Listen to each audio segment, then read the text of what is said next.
क्या करें ऐसा कि श्रावण में हमें अधिक से अधिक शिव जी की कृपा प्राप्त हो। नमस्कार दर्शकों, मैं एस्ट्रोलॉजर स्नेहलता अपने चैनल नक्षत्र पर आप सभी का हार्दिक स्वागत करती हूँ। जय माता दी। आप सभी स्वस्थ व प्रसन्न होंगे, इसी कामना के साथ अपना विषय शुरू करती हूँ। सावन माह बहुत ही पवित्र और उमंग भरा माह है। दर्शकों, सावन का महीना कब से शुरू होगा और कब समाप्त होगा, कितने सोमवार सावन में पड़ेंगे ये जानते हैं, और किस प्रकार हम पूजा करें कि भोले बाबा प्रसन्न हों ये भी जानते हैं। इस माह में गर्मी की तपिश से प्यासी पृथ्वी जल से सराबोर हो जाती है, पेड़ पौधों पर हरियाली छा जाती है। दर्शकों, इस वर्ष सावन माह बहुत ही शुभ संयोग में आ रहा है। इस वर्ष सावन सोमवार के दिन से ही प्रारंभ हो रहा है और इसकी समाप्ति भी सोमवार के दिन ही है। ये एक बहुत ही शुभ संयोग है। ऐसा कहा जाता है कि इस माह में महादेव पार्वती पृथ्वी पर आते हैं तथा अपने प्रत्येक भक्त के घर में वास करते हैं और उन पर कृपा बरसाते हैं। जो भी शिव भक्त उनका हृदय से पूजन नमन करते हैं, उनके सभी दुख भोले बाबा दूर करते हैं। यूं तो सावन का हर दिन भोले बाबा को समर्पित है, पर सावन के सोमवार बहुत ही पवित्र दिन होते हैं।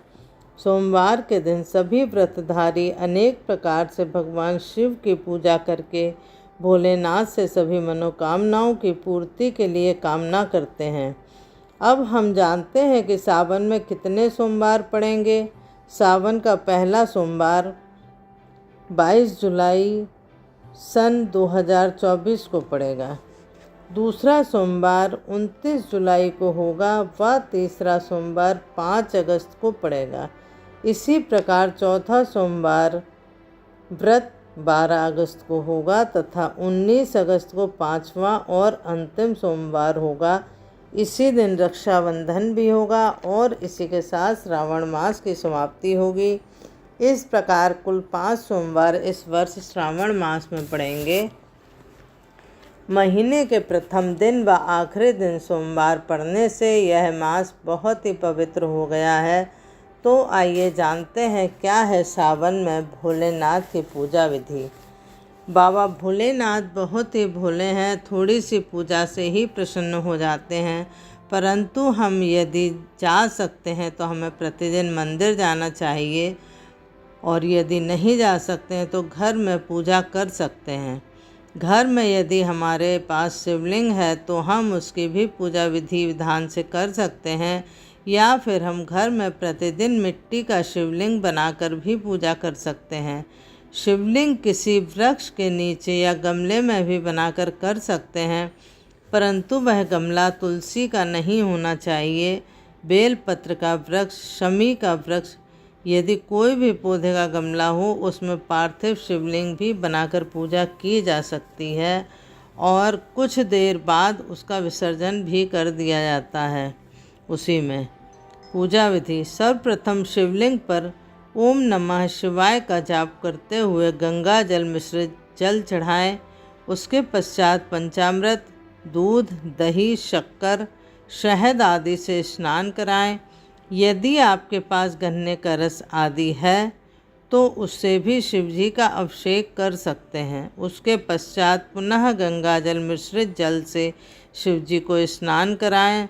स्वच्छ वस्त्र से शिवलिंग को पोंछें। उसके पश्चात शिवलिंग पर चंदन लगाएं, अक्षत चढ़ाएं। ध्यान रहे कि अक्षत कोई भी खंडित नहीं होने चाहिए, साबुत ही होने चाहिए। शिवजी पर जनेऊ चढ़ाएं। यदि जनेऊ उपलब्ध ना हो तो कलावा भी चढ़ा सकते हैं। तत्पश्चात बेलपत्र चढ़ाएं। बेलपत्र पर ओम नमः शिवाय या राम राम लिखकर भी चढ़ा सकते हैं। उसके पश्चात पुष्प, शमीपत्र आदि जो भी सामग्री आपके पास उपलब्ध हो वह चढ़ा सकते हैं। उसके पश्चात आरती गाएं, भोग लगाएं। शिवजी की अर्ध परिक्रमा करें, क्योंकि शिवजी की पूरी परिक्रमा नहीं की जाती, क्योंकि शिवलिंग पर चढ़ाए जाने वाले जल को लांघा नहीं जाता है। आरती करने के पहले यदि आपको कोई पाठ या जाप करना है तो वह भी करें। तत्पश्चात आरती करें। अंत में शिव जी के समक्ष 3 बार ताली बजाएं। उसके पश्चात आसन के नीचे थोड़ा सा जल छोड़कर चरण स्पर्श करें व आसन हटाकर अपने स्थान पर रख दें। तत्पश्चात जो भोग प्रसाद आपने रखा है उसे सभी में बांट दें व स्वयं भी ग्रहण करें।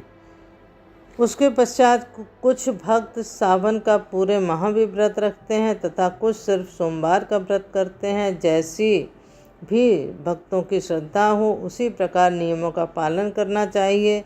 अब मेरा विषय यहीं समाप्त होता है। यदि पसंद आया हो तो कृपया वीडियो को लाइक करें, शेयर करें व चैनल को सब्सक्राइब करें। साथ ही घंटी का बटन प्रेस करें। जय माता दी। धन्यवाद।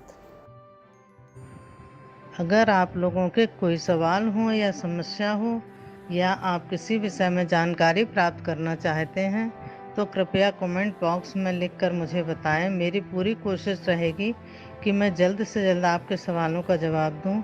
और यदि आप कुंडली दिखाना चाहते हैं या बनवाना चाहते हैं तो आप मुझे फ़ोन करके मुझे अपनी समस्या बता सकते हैं, कुंडली दिखा सकते हैं या बनवा सकते हैं।